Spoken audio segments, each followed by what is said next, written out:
The paths we're following are slow going, so you might as well keep your ears open and listen to what old Jed has to say.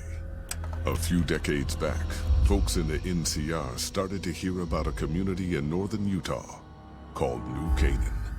Didn't know much about them, except that they were religious folks, sent out missionaries to talk to the tribes. We've seen our share of cults, but the New Canaanites, they were honest traders. Good fighters, too. Raiders wouldn't tangle with them. But then, the Legion appeared in Arizona. I reckon you know all about them.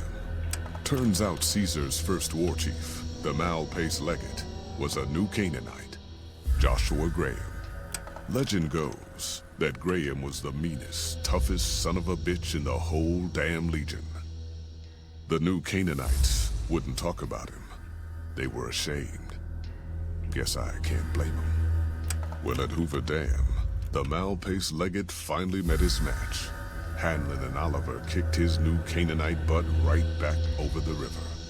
Caesar had to make an example for the others, to show them that even at the highest level, failure wouldn't be tolerated. He had Graham covered in pitch, lit on fire, and thrown into the Grand Canyon. People say he didn't even scream on the way down. Not long after, some of the slaves and tribals started to talk. Said Graham wasn't dead. Shouldn't have been any surprise. All this talk bothered Caesar, so he forbade anyone from speaking his name. Wanted to erase Joshua Graham from history. He got his wish. Joshua Graham disappeared, and in his place came legends of the burned man walking the wastes. Probably just a tribal ghost story. But New Canaan's been silent for a long time. Maybe it's a coincidence.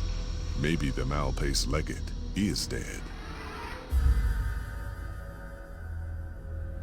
Or maybe Joshua Graham did crawl out of that canyon and finally found his way back home.